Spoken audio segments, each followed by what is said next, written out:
Personal loan या gold loan की अगर बात की जाए, क्या दोनों के में अंतर रहते हैं और क्या सावधानी आपको बरतनी चाहिए? दोनों ही लोन में अपने फ़ायदे भी हैं और कुछ नुकसान भी छिपे होते हैं और ख़ास तौर से सबसे ज़्यादा जो हिडन चार्जेज़ हैं, उसकी जानकारी लेना बहुत ज़रूरी है। लेकिन आप जब लोन लेने जाएँ, इसके 5 गोल्डन रूल्स क्या हैं? जी हाँ, वो आपको हम यहाँ बता देते हैं, जो कि काफ़ी अहम माने जाते हैं, जिसके चलते माना जाता है कि अगर आप इनको पूरी तरीके से फ़ॉलो कर रहे हैं, तो आपको और ज़्यादा लाभ इसमें होगा। पहला रूल कहता है कि ज़रूरत के हिसाब से ही आप लोन लें, यानी आपकी जो आवश्यकता है, उसका ध्यान रखें और उसी के अनुसार जो रूल कहता है वो यही कि आप लोन जो है ले सकते हैं। दूसरा रूल क्या कहता है वो भी आपको बता दें।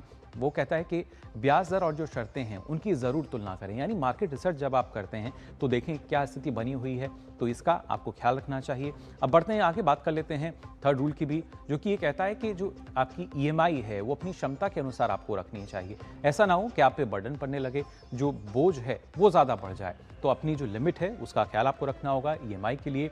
और साथ ही साथ अब बढ़ते हैं आगे, जो चौथा रूल है वो ये कहता है कि लोन की जो अवधि है उसको सोच समझ कर चुनें, यानी ख्याल रखें कि कितने समय के लिए आप जो लोन है इसकी भरपाई कर सकते हैं। और साथ ही सबसे अहम बात और पांचवा जो गोल्डन रूल है लोन लेने के लिए वो ये कि समय पर भुगतान करना ना भूलें, इसका ख्याल आपको रखना होगा। तो ये तमाम 5 जो बड़ी बातें हैं, गोल्डन रूल हैं, इनका ख्याल अगर आप रखेंगे तो हम मान सकते हैं कि उतना परेशानी जो है आपको नहीं उठानी होगी।